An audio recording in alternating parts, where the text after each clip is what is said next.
This week, Karen Auvinen talks about the dramatic event that inspired her to write her memoir about living in a remote cabin in the Colorado Rockies, Rough Beauty, 40 Seasons of Mountain Living. I moved to the mountains to be a writer, and 9 months later, my cabin burned to the ground. And so all my writer friends said, "Hey, that's a book." Welcome to Writers' Voices with Monica and Caroline. I'm your host, Monica Hadley, and my mother, Caroline Kilborn. And hello, everyone. I hope it's nice weather where you are. It's hot here, but it's going to get better. I know. Before long, it will be winter, and we'll be freezing again, and dreaming of summer days. That's true. That's true. The thing about Iowa is, I think that we have one of the widest ranges of weather of anywhere. Oh, you know that saying, if you don't like the weather, just wait 10 minutes, it'll change. Well, that's true, but I'm talking about our extreme temperatures. So we can get as high, rarely, but as high as 105, 110 with high humidity in the summer. And in the winter, again, rarely, it can be as much as 40 below with wind chill. So other places will get one of those extremes, but not usually both. So anyway, and actually weather has a lot to do with our book today, doesn't it? Yes, it does. And I think maybe those extremes are true with the cold, where our author was, which is the Colorado mountains. So anyway, we'll find out about that. It's a very interesting book. So would you like to introduce our guest? Yes, I would. It's Karen Auvinen, and she is an award-winning poet, mountain woman, lifelong Westerner, and writer. Her work has appeared in the New York Times, Real Simple, Light Hub, and numerous literary journals.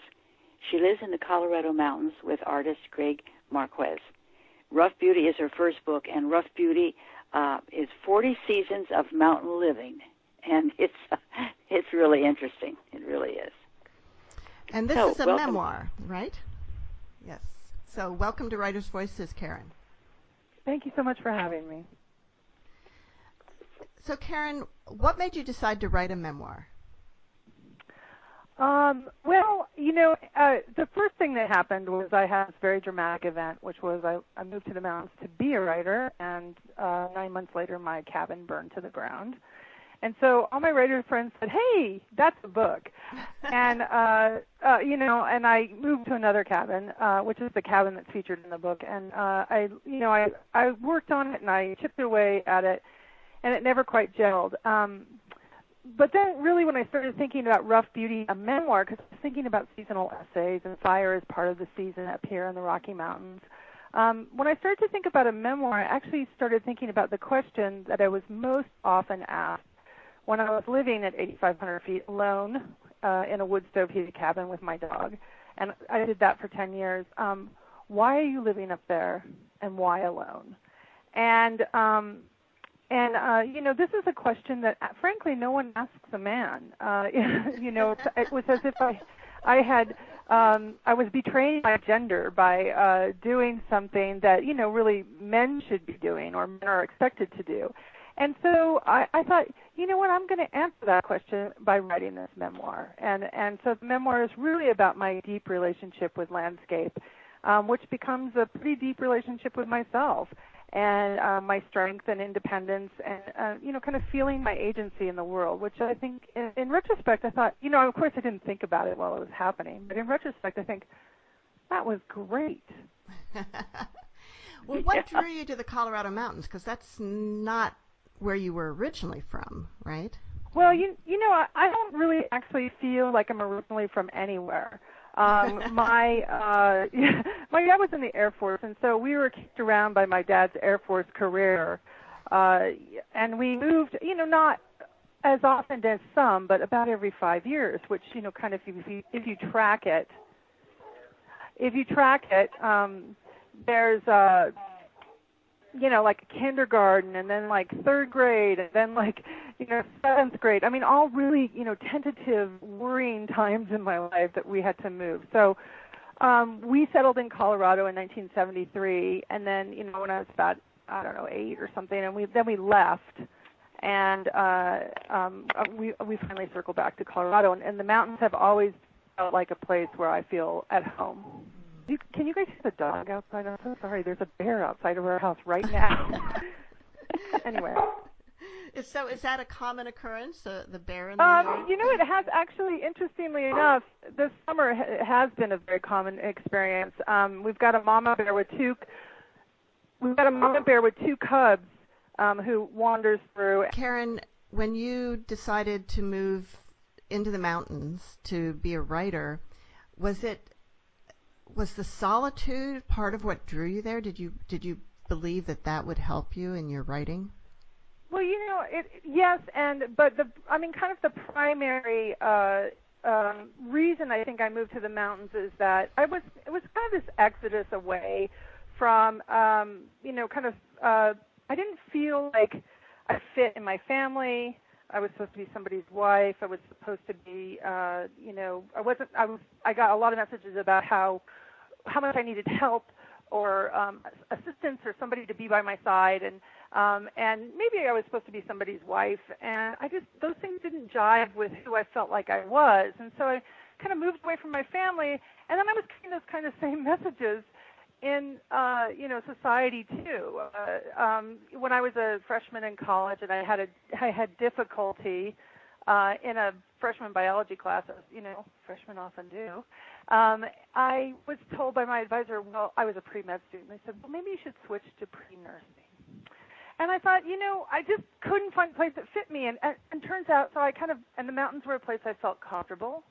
And so it turns out, so I moved to the mountains. And I had been living in the mountains, but closer to a mountain town prior to this move to the cabin to be a writer. And I really feel like the solitude and the space really fit my sensibility. So yes, in the end, it was a move to kind of be a writer and be alone, but it was also a little bit at first I was completely running away from a society, from a family where I didn't feel like I belonged. Now, you open the book, or at least fairly early in the book, you talk about the fire. Yes. But that isn't actually, but then you circle back a little bit before that. So I wasn't really clear where in this 10 years, this 40 seasons, the fire occurred. Okay, so yeah, let me clarify that. Okay. So the opening chapter is the fire that happens when I first moved to the mountains. I have a cabin. I call it the Barquet cabin, and that's where I moved right after I finished my PhD, right before I turned 40, and I was going to be a writer. 9 months later, this cabin burns to the ground. All my writing, all my books, everything I've accumulated until that age goes up in smoke. The only thing that survives is my dog and myself and my truck. I was out delivering mail on a rural route.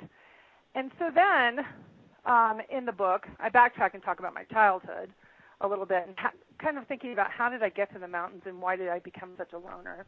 And then I start with the kind of beginning of the 10 years, which is that I moved to the place that I call the Highlight Cabin, and that's where I spent 10 years. And it's a different little cabin, and even more rustic than the first cabin that I lived in that burned to the ground. So the 10 years is in this place called the Highlight Cabin. Okay. And now your dog's a pretty important character in this book.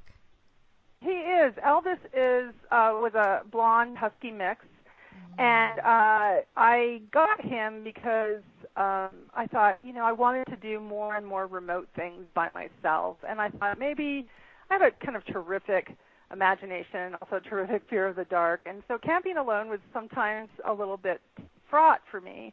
I thought a dog will make me feel better, and he'll be my trail buddy. He was indeed a great trail buddy, but also, not necessarily the best. Very often what would happen is he would, I would awake to him growling very deeply, which is his, most menacing growl, like there's something big and bad out there. And I would sit up awake, and then the dog would eventually just go back to sleep, and I'd be awake for the rest of the night. So, but he was really important. And I think, the most important thing is that, if you have a dog, and it's a kind of one-on-one relationship, it's a very interesting, it's a very different relationship than, say, the family dog, right? And he was really my, I say in the book, he was my guru and my guide in addition to my, kind of best friend. And I had built this very kind of hard exterior in my response to, this idea I kept thinking about. I felt like an alien. And so Elvis kind of inserted himself between my breastplate and my skin. And he really taught me about unconditional love. I mean, what is it like to, care for another being? And this is something I didn't get in my, my family. And so he was great. And I think he kind of paved the way for other relationships in my life. Now, I had a husky years ago that supposedly was like 1/4 wolf. I don't know if that was true, but yeah. And I think it was. We lived, Salito, and we lived out in the country, and I would go for walks in the woods with her, and there were rumors about Bigfoot in the woods. There definitely were coyotes and things like that. No bears here in Iowa, but although people are seeing cougars. But anyway, that's another story. But when we would walk in the woods, Salito we would start out. I had to walk a ways to get to the woods. So we would leave the house together. We would return to the house together. But in between, I would just sort of just see her. She'd come flying by to check on me every now and then. But other than that, she was roaming and just keeping an eye on me. That's classic husky. I mean, that was the whole thing about my relationship with Elvis, is that I had to.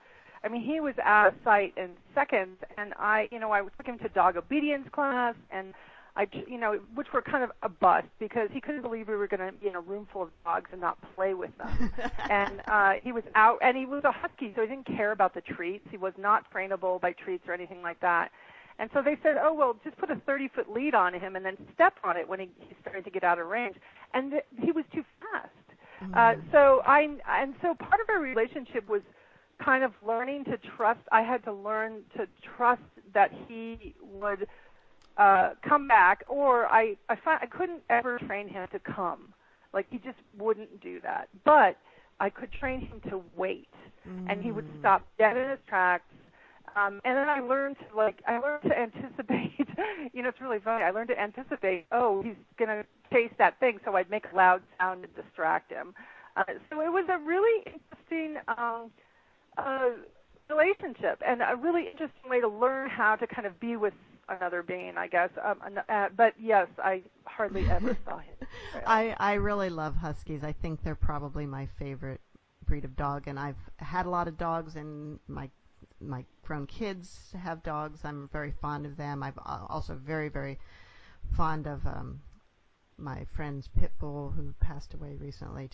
I love dogs, but I think huskies are probably my favorite. Yeah, we have another husky mix now, the one who's barking out the river. And he's so proud of himself when he alerts us that there's a bear out there. Like, hey, guess what?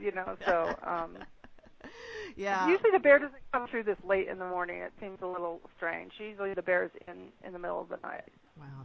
One time, Salito, there was a coon came up in the yard, a great big coon, and the dog Salito was outside, and I could, it's the middle of the night, but I look out and I see her sort of facing off against this coon. Went to bed. I wasn't worried. Got up in the morning. The coon was dead. Salito was fine. Oh my gosh. Well, Monica, didn't she, when you lived in town, you used to walk with her, and she would just, if a dog approached, she would just stop and look at him, and they'd take off? Yeah, she had blue eyes, and can be a little intimidating. But also, she couldn't stand living in town. When I moved into town and I brought her in, she tore down my curtains trying to get out of the house. She almost chewed through a garage door, or clawed through a garage door. We had a 6-foot-tall fence. She would just go over it. And so it was when I had got divorced from my husband. So I let him take the dog back out in the country. He takes her out there, and she just went in the house and stayed there for 3 days. So it wasn't being in the house that bothered her. It was just being in the house and not being able to come and go as she pleased like she could in the country. Mm-hmm. She was able, she was never fenced, leashed, or anything when we lived out in the country. So with Elvis, it was interesting because I, for a time, had to have him in the city when I was in Milwaukee doing my PhD, and so he had to be on a leash as soon as we went out the door, and it was miserable for him, and it was miserable for me. He didn't often get long walks that were leashless. And he became he was an escape artist when I got him.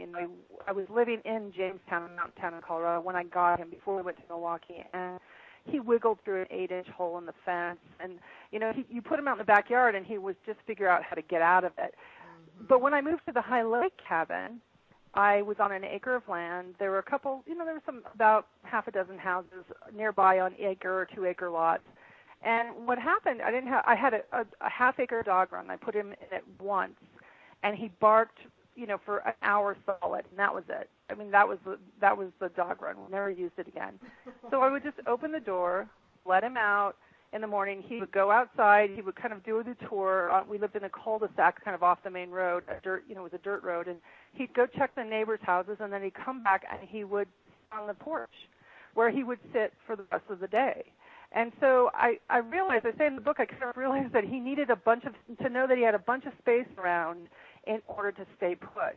And I also realized that I needed a bunch of space around in order to learn how to stay put, too. I mean, I had been kind of walking away from all of these things, as I've said. And once I got up there on the mountain, I really did just stay put. And it was great for me. Well, I think Salito and Elvis must have been related. My goodness. No doubt. You're definitely describing my dog.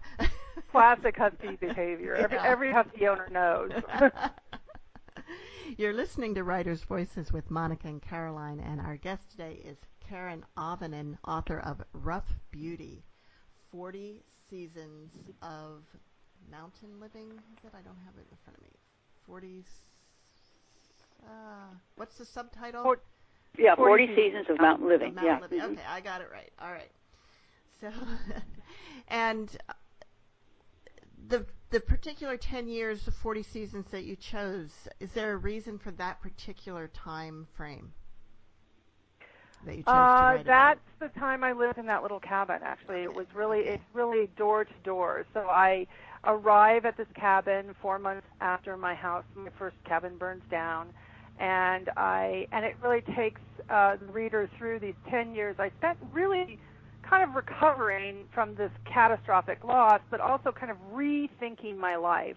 And seasonal living helped me do that. And at the end of the 40 seasons, I actually leave the mountain.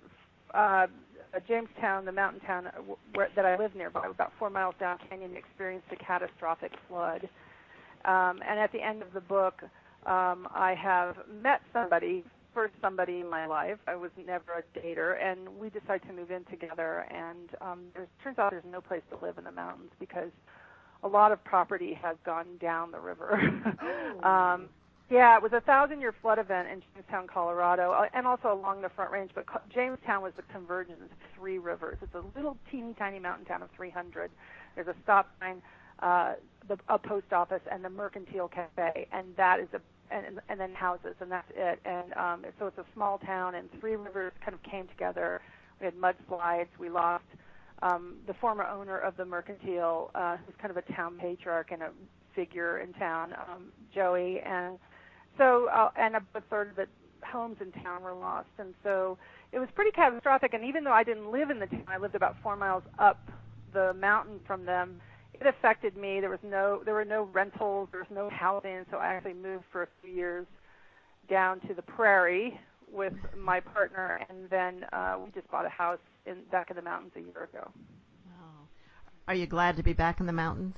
I'm so glad. I can't even tell you. I mean, first of all, bear in my yard, and I've got fox at night, and there was a moose 2 nights ago, and so the wildlife, the space, the absence of street lights. I really enjoy seeing the stars. The absence of, I don't hear my neighbors too much. When we lived in the prairie town, we were 2 blocks away from the train. which came through in the middle of the night, and our husky would sing to the train at 2 o'clock in the morning. So I just feel a little more calm when I'm when there's some space around me. So I really appreciate it. I appreciate the stuff living. And the other thing is, I honestly, you guys were talking about the weather. I cannot take heat. So it doesn't get hot in Colorado. Even on the Front Range, like it gets hot where you are, because we don't have humidity, but it gets hot enough. And so anything really above 82 degrees is a little too uncomfortable for me. So I'm happy as a clam up here, where the nights can be, even in the summertime, somewhere between 48 and 55 degrees. Oh, wow. Well, tell us a little bit about some of the winters that you had to deal with in that Highline cabin. So, it was isolated, of course, and a little bit lonely, let us say. I mean, I would go days on end without speaking to anybody, and sometimes, the sound of my own voice would startle me. But of course, the labor of winter is the labor of keeping the cabin warm. So every day I got up, and the first thing I did was build a fire in the wood stove. I never had fires overnight in the wood stove because of the house that burned down. It made me too nervous to have something going on in there. So I built a fire in the wood stove, and that cabin was really very rustic, and it was an old fishing cabin, and was put up on pylons that are surrounded by brick, and then and a little bit of insulation under the floor, but the floors were just ice cold. And the wood of the cabin provided the insulation, but it was wood 2x4s. So everywhere those little wood bricks essentially came together, there was a tiny little crack. So sometimes you could see light. Sometimes in the wintertime, my first 2 winters, my bed was facing a certain direction, and in January, when it's like 10 degrees and wind is blowing and the air is really crystalline, it freezes, and it would blow through the cracks and onto my face. It's kind of fine, kind of sparkly little mist. It would wake me up, so I moved my bed, but put a rug up over that wall. So it was, it was cold, and if I had to leave, I had to, a lot of wood in the stove and turn it down so that it would be reasonably warm when I got back. And of course there was the work of getting in 4 cords of wood for the winter time, and also plowing my driveway, which was a little bit long. And I was very much just out of graduate school and not making any money, and so I didn't want to pay the plow guy. Even $20 or $40 is a lot for me to come and plow my drive. So I had a 4Runner, and I would just go back and forth in my driveway, kind of plowing the snow myself, and that worked about 98% of the time. But one of the things that happened is that I learned that nobody really does it alone, and the lie of the West is kind of independent cowboy on the horizon, off for an adventure. I really learned that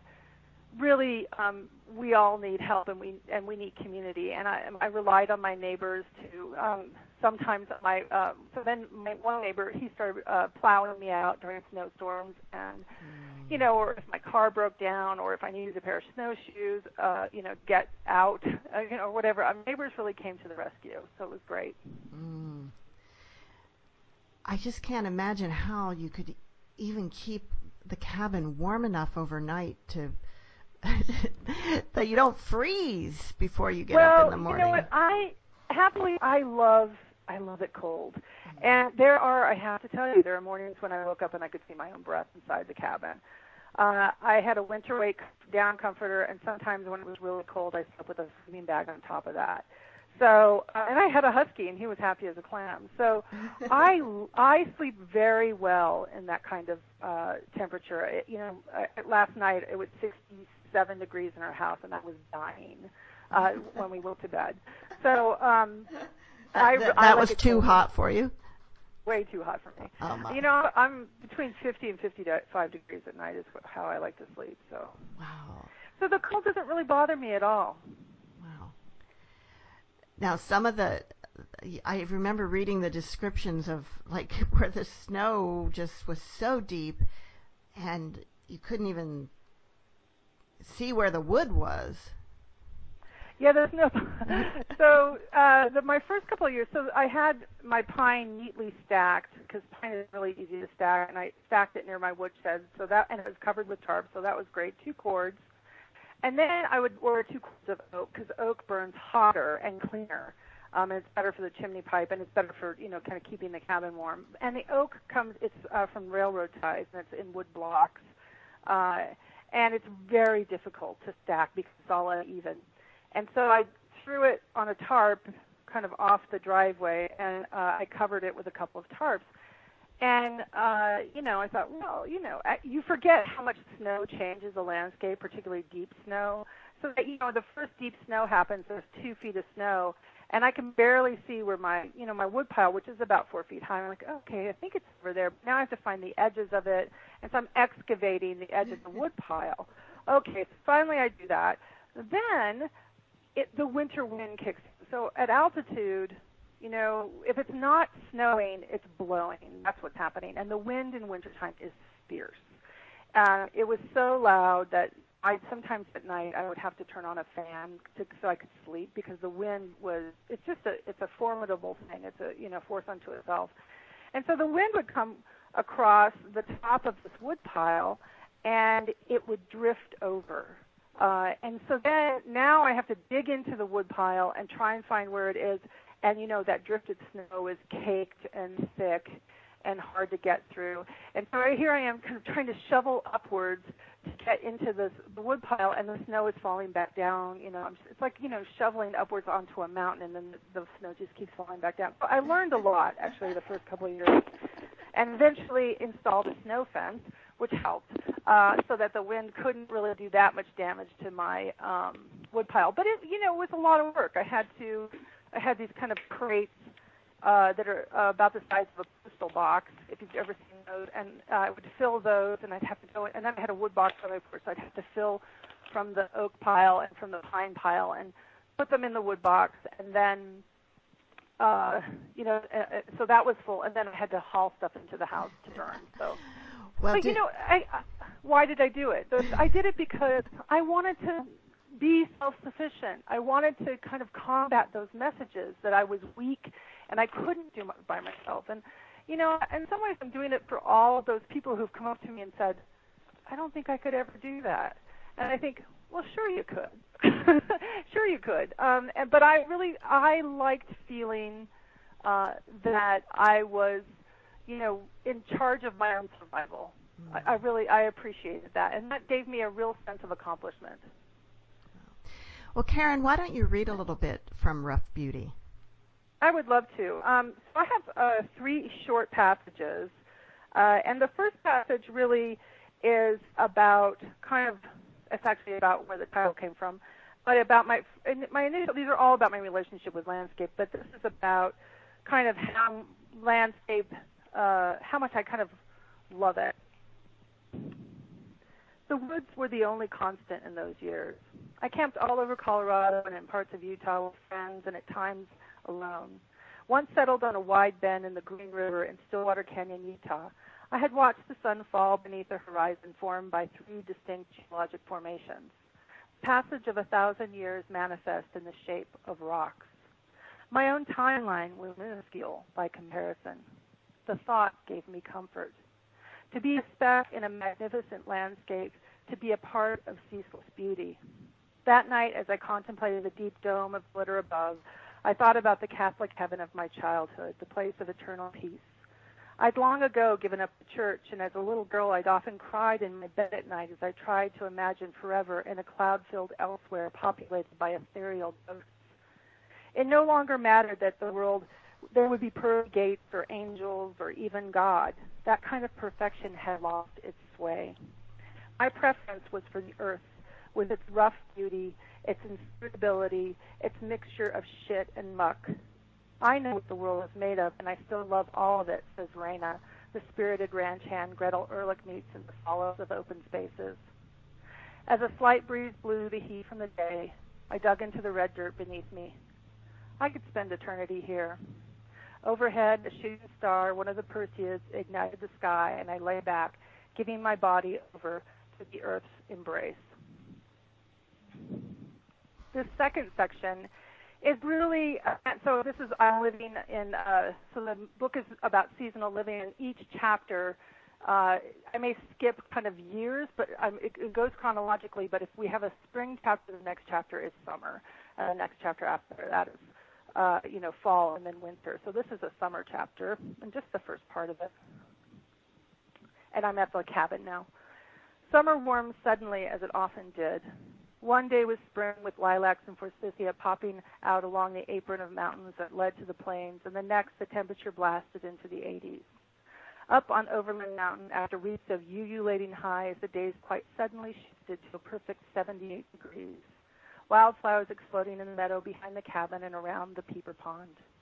As people in boulders sweltered in near 90-degree heat almost 3,000 feet down canyon, I stalked the meadows with Elvis, in temperate air, collecting flowers for my notebook, the soft, fuzzy heads of pussy toes, which looked exactly like delicate cat paws, the lemony pod-like flowers of golden banner, or the faded purple of lupin.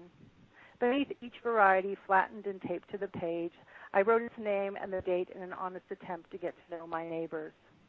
When I'd first moved to the Bar K cabin, the cabin that burned down, staking my claim on landscape was the equivalent of stubbornly planting a flag and proclaiming territory. It was an act of conquest. I would seize the wild. I'd gotten exactly what I'd asked for. The unharnessed life I'd sought shoved its way into view the day my house burned to the ground. I didn't know then the strength of my own desire. I've never been someone who takes the easy road.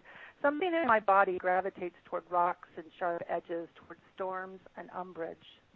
The summer I spent living in a tent in James Canyon after I'd changed my name, I decided what I needed was a few nights alone on the mountaintop, contemplating my soul. I would fast and sleep out in the open.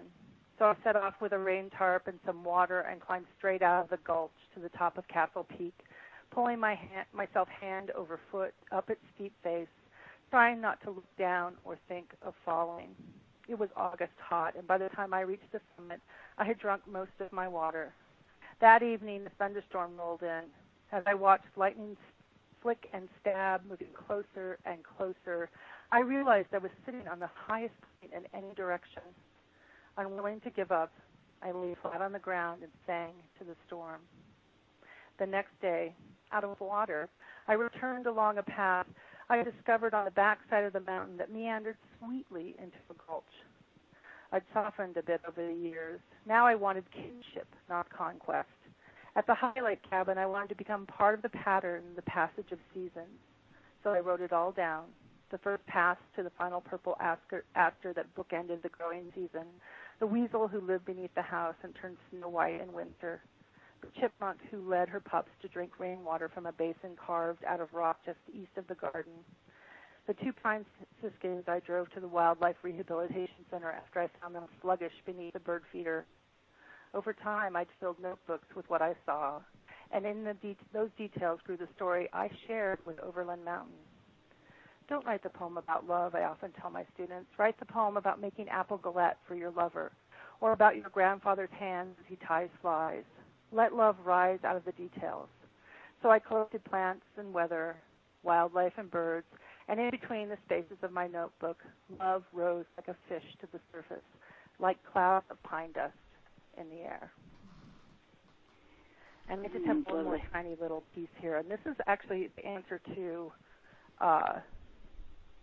loneliness. The question of aren't you feeling alone and lonely up there? This is after a dinner party.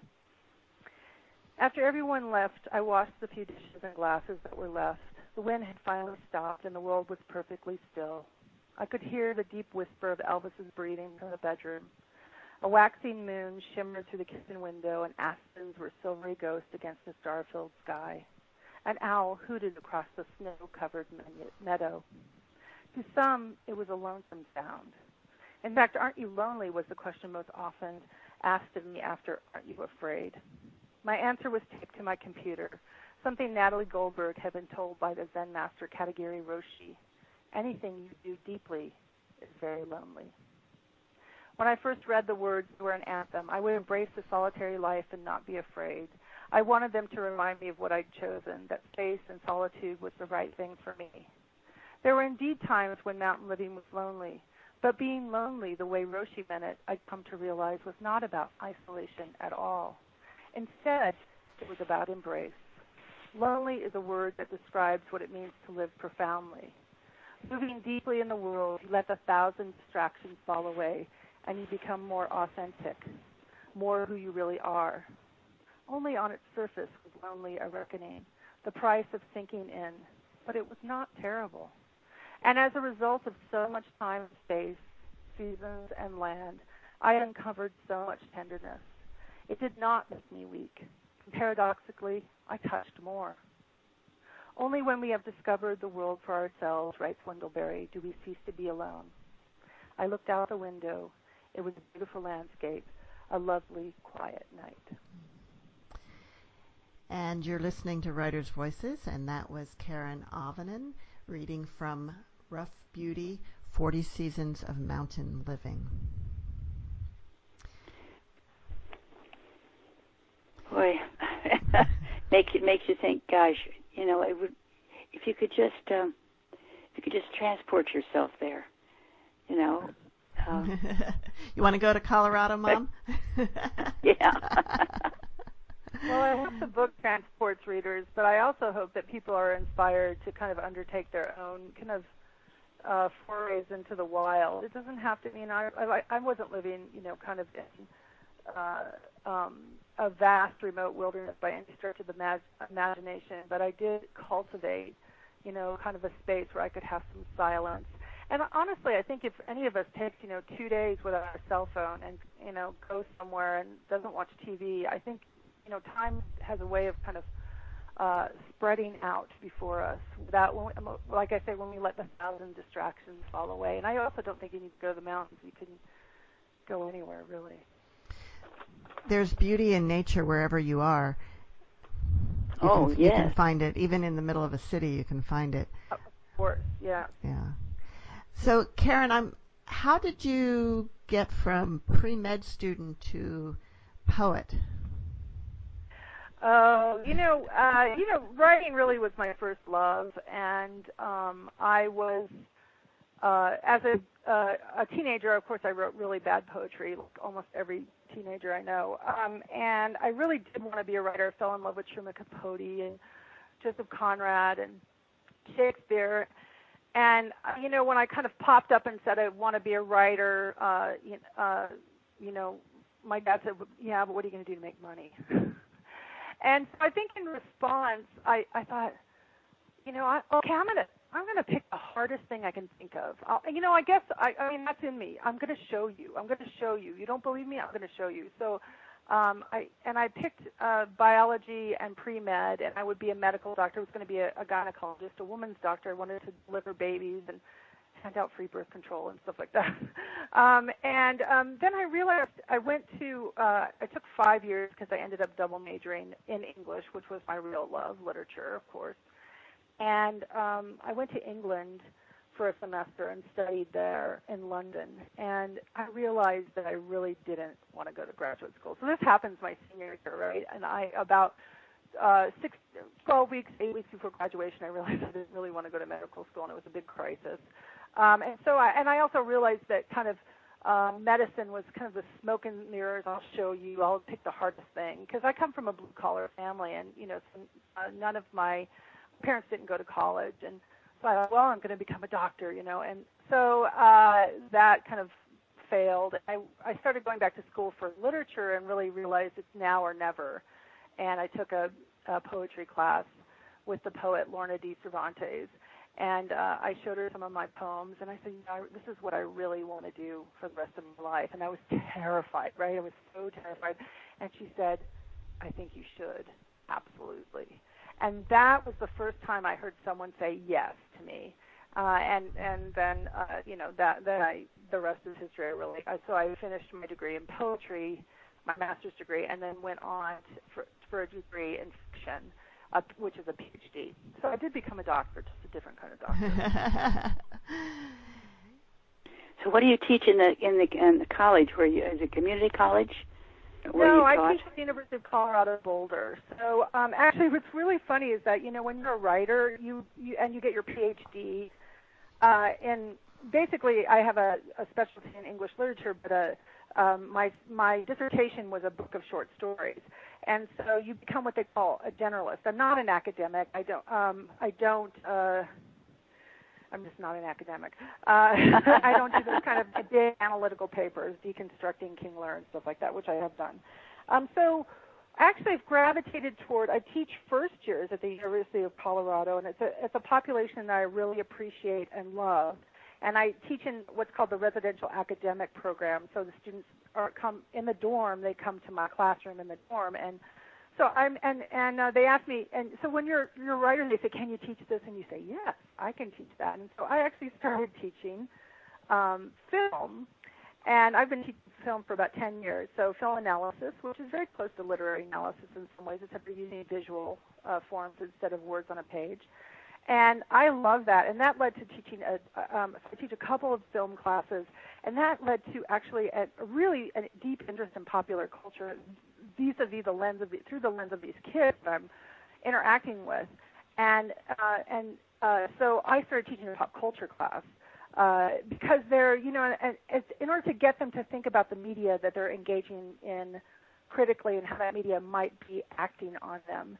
And then I also teach a storytelling class, and the storytelling class is kind of a hybrid creative writing class, poetry, nonfiction, a little bit of fiction, but they also do kind of performance pieces, storytelling, performance poetry, and they do little tiny documentaries. So that's really fun too. Sounds like they get a good rounded education there. Yeah. Those are really interesting subjects, and it's interesting to me, I'm a long ways past college and and my kids are a long ways past college, so I don't really see what's happening in the academic environment. But some of the subjects of study now, it's like, who knew? I had a meeting last week with the University of Iowa Press to talk about having some of their authors on the show, and they do a whole series on a subject that is also, there's courses at the University of Iowa on fandom. Oh, yes. Uh-huh. Uh-huh. The popular culture studies is pretty big right now, and it's very interesting because, I think probably you and I were brought up kind of on the classics and this kind of idea of there's high art and there's low art, mm-hmm. And we studied the high art in college. And actually what's really refreshing is to study what has been categorized as low art. It's a recategorized, which is popular culture.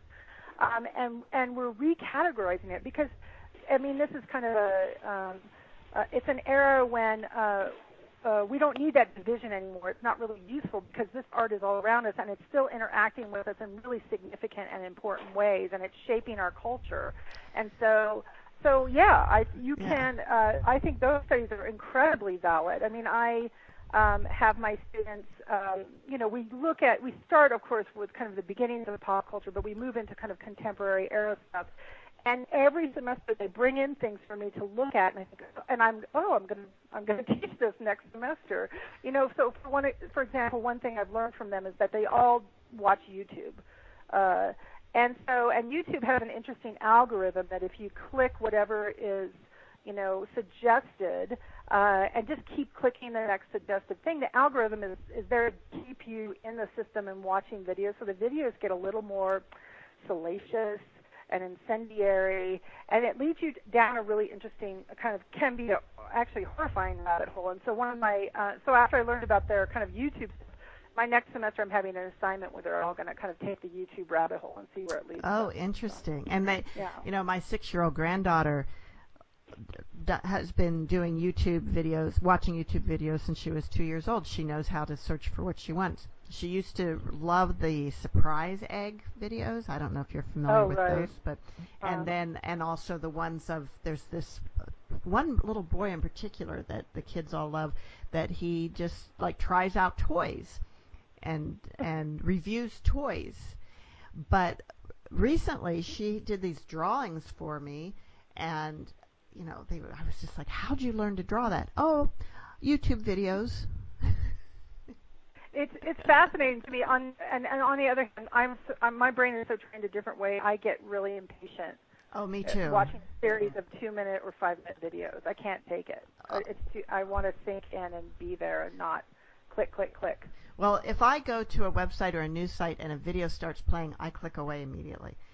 Right. Particularly news. I don't want to watch a video of somebody telling me the news because it's going to take 2 minutes for me to learn what I could read in 30 seconds. Right. And I just would rather read. I think, I think that this, so this culture of kind of clicking and watching and lots of information coming at us, and I have lots of statistics that I give to my kids about how much information they're actually, getting every day and how many texts and how many whatever Snapchats and stuff. And it's a lot, and I think, but the other thing that goes hand in hand with that, I think, really is the high level of anxiety among my 18 and 19-year-olds, and they all feel really anxious, and I think a lot of that is, the stuff that is transmitted and also churned up through, having an Instagram page where if you don't have, 100 likes a day, then you must not be a popular person, or having a Facebook page for us, those of us who are older, and seeing everybody's perfect summer vacation on it, which, makes me crazy, especially when I'm not on summer vacation, or, the bouquet of flowers that they got at work or whatever. And so I think social media contributes to our anxiety levels. And so my anecdote really is the natural world. Unplug and go sit on the ground for a little while anywhere, in the park, out in the woods, out in the cornfield, I don't care where it is. Go, just go and ground yourself for a little while, because I think that, the news and all the messages that we're getting just kind of contribute to this low-level anxiety that all of us, I think, are feeling. So, Karen, let's talk a little bit about your path to publication. So, Sure. When you started writing Rough Beauty, was it always your intention to publish? And at what point did you how long did you spend on the book? At what point did you find an agent or a publisher? Just talk a little bit about that process. This is actually a great story. I mean, I have been ever since, I turned about 28 and decided that I was really going to say out loud, I'm going to be a writer. And, I was doing my master's in poetry. I had committed to the life of a writer, which means I was committing to not ever really making any money. And I was going to be a literary writer. So I, published poetry and essays and short stories and got nominated for prizes and won prizes and stuff like that. But I hadn't had a book publication, and I didn't have an agent. And I had spent all of this time in this cabin, and for 10 years I tried to write this book, Rough Beauty, and at first it was going to be called Marlboro Woman, and it was going to be a collection of seasonal essays, and that was clearly going to be about my tough life. I mean, my tough self on the mountain, me against the elements. And then for a little while I had a publishing house interested, and they knew because I cook, and I have cooked professionally, and I cater, and I have legendary dinner parties, and the thing that weighs the most in my backpack when I go backpacking is the food I bring, because I don't take, fruit and nuts and, sea rations. I take good food. So, no granola bars. No granola bars. So anyway, so I had this publishing company that was interested, and they wanted me to write my tough mountain life, and then at the end of every chapter they wanted me to have some kind of recipe for something I made. And when I turned that in, they said, "Oh, we're not really. You're older than our demographic." Oh. So there was that, and then Elvis, who was an extraordinary dog, he died, of course, as dogs do. And I thought, I should write a book loving Elvis. And so I kept trying to hit at this book. And what happened was kind of this godsend. My mother, who is in the book, for 10 years that coincide me kind of being on the mountain, she has a giant brain aneurysm that is 25 millimeters, and it's in the center of her head. And we had to take her to the #1 brain surgeon in the nation to get it kind of fixed, which was coiling, then it was a new procedure. And otherwise it was inoperable, essentially. And so she had about 4 to 6 good years, and then her last 4 years were pretty fraught, and she deteriorated. And I was her primary caregiver. And that was difficult because I was, I was the oldest daughter, and so she was a little tough on me. And so at the end, she was in a nursing facility in a bed. She didn't leave her bed for the last 2 years. She was on hospice for 2 years because she had simply given up. Her diagnosis was failure to thrive. And so I fought very hard for my mother to make sure that even in this kind of Medicaid facility that was not nice, that she got the best kind of care that she could get. And at the end, I realized my mom was her brain was damaged from all the surgeries, and she was kind of moderately demented, and she didn't really care. She was perfectly happy to be there and eat her food and watch television. And so I just stopped fighting. And I said, at that time, I would go into her room and I'd say, "Hey, Mom," because my life had been pretty, tough, tooth and nail, and I'm fighting for her. And I said, "Mom, when you get to the other side, can you work a little magic for me?" And I'd twirl my finger at her, and she'd twirl her finger back and say, "Okay, I'm on the atheist." She said, "All right." So my mother died in January of 2015. And in April of 2015, out of the blue, I get an essay published in the New York Times. So I've been trying to get into modern love for about 1 million years, and they rejected me for like the 12th time. And I turned around and sent it to this, I think now defunct, blog that they had called Menagerie, which is about the life of animals. And the piece is called "The Fox Who Came to Dinner," which is part of the epilogue of my book. That was taken from that piece.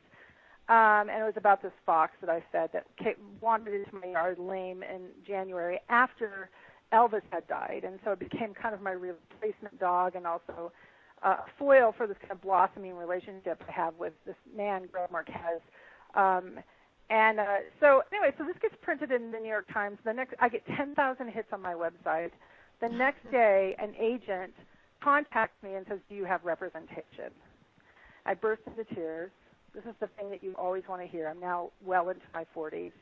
And, I ended up signing with her. She's fantastic. It was a love match. I talked to a couple other agents, but it just wasn't good. And about 8 months later, we sold this book to Scribner as a memoir. And then the real work began, because the book I thought I was going to write is different than the book I did write. And so there's a kind of like fairy tale writer's story. This stuff never happens, but that's what happened. And it's been fantastic and also really gratifying to have that kind of, recognition, even if it came a little bit later in my writing career. Wow. Well, congratulations. Thank you so much. Yeah, and the book was nominated for Colorado Book Award in nonfiction, and so it's been getting great reviews, and I'm really pleased by that. And I have people who come up to me, at readings, and also who contact me through my website and email me or Instagram or whatever, my social media, and then just say how much the book resonated with them or that it touched them, which is really the best, writer could ask for, that somebody sees themselves in your story. Wow. And your website is KarenAuvinen.com, which is KarenAuvinen. And looks like your blog is rougherbeauty.com. Right, where I write about seasonal living. Yeah.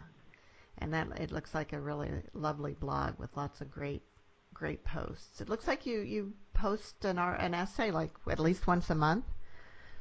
Yeah, I was, before the book came out, I was posting twice a month, and right now it's I try to keep up to once a month. It's been, book tour has been really busy this year, and both the physical book tour and the radio book tour. So I've been doing nothing but running since June 5th when the paperback copy came out. With that great new cover with the fox on it. It was fantastic.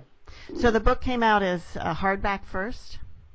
Yes, it came out as a hardback in June 4th of last year. And that cover is different. It has kind of burnt paper that looked like the mountains, and I think I loved it. I thought it was so abstract and interestingly artistic. But now I have seen this fox, and I have fallen in love with it. I feel like that fox says rough beauty. It looks exactly like what I think the book is about. And how do they decide whether or not to release it in paperback after the hardback? That was actually part of my contract. I had a great. pretty major contract with Scribner. It was not a small contract. And so that was, I mean, I think that if my book had really tanked, I think they do have an option to decide to call it a day. Mm-hmm. But I have really great backing at Scribner. And, I mean, even, you know, Nan Graham is a champion of this book. She has been the legendary editor. My book is well liked in the house. I mean, I think they really are cheering for it. Oh, so what's next for you as a writer? Next is I'm working on a proposal for another nonfiction book, which is called Flood Stories. So I mentioned the Jamestown, my community, from the book. So one of the things that happens in Rough Beauty is that I kind of flee to the mountains to be alone, and I realize that nobody does it alone, and that really I needed community. And by community, I mean, like, the most stunning moment for me of my life is my house burns down. I have nothing. I have no insurance. I have nothing. And the town of Jamestown, where I worked at the cafe, they throw me a benefit. And we're talking about people who I know don't like, some people who don't like me, so a lot of people I don't like there in town. They all kind of come to this benefit, and they help get me back on my feet. And I realized that is real community is a relationship. And it maybe it's dysfunctional sometimes, and maybe you don't really like each other, but you all the relationship is more important than the individual. And when somebody needs help, you pitch in. And that was stunning to me to learn and to experience. And so I want to write about Jamestown now that's experienced this catastrophic flood. And I very much hear this town of 300 as a we, as a third person talking, kind of a little bit like a Rose for Emily, like Faulkner. But so what I'm doing is interviewing people who experienced this flood. Jamestown was divided in half for several days by the floodwaters, and people were stranded. And then when they were rescued 3 days later, it was the largest helicopter rescue since Hurricane Katrina along the Front Range, when they were picking people out of the mountains. And so the stories are going to be people talking about their experiences of the flood, and I imagine that they're going to overlap and contradict. But I really hope that after people read it, they'll get a sense of what a community sounds like. And so I want to write about this flood and its impact on the community, and also, you know, the kind of environmental implications of this kind of 1,000-year flood event happening now, when we're seeing more extreme weather events. Well, Karen, we're just about out of time, but this reminded me of a question I wanted to ask you, which is, you write about real people in your memoir. Did you get any pushback on that? You know, I didn't really get pushback. I expected it from a couple of arenas. I expected it from my family. And my father was very gracious, I think, and about, you know, I portray him not necessarily in the most positive light. He was, when I was growing up, a very violent man and temperamental and terrifying, honestly. But I tried to kind of also be generous with him in that my dad is also a really charismatic, fun person to be around and the life of the party kind of guy. So and I also was really clear in writing the book, and I say this in my end note, that, you know, I know these people didn't ask to be written about, and this story is mine and it isn't theirs, and they'd probably tell you something different, and I'm fine with that. So, but my dad was really, he didn't give me any pushback. He was, I think, very pleased that his daughter had done something and that he appeared in that work. And then the town of Jamestown, really, I haven't heard, they're still speaking to me. So I think that's all. I was actually talking to them yesterday and was talking to, was floating the idea of the flood stories. And, you know, I think there'll be some grumbling about what if she gets right about it. But I think that, you know, because I was not in town I lived, you know, above them at the time. But no one has been unkind to me. And in fact, when I released the book in hardback a year ago, The release party was at the Jamestown Merc, and there were about 100 people there. Oh. So, well, that sounds pretty good. That sounds pretty good. And yeah. We are out of time, but thank you so much for being with us today, Karen. Thank you. And Mom, do you have closing words for us today? I do. This is in memory of your dog. Okay, when you found your dog Elvis at the Humane Society, it's what they say. You don't pick the dog picks you. Well, thank you, and see you all next week on Writers' Voices. Bye, everyone.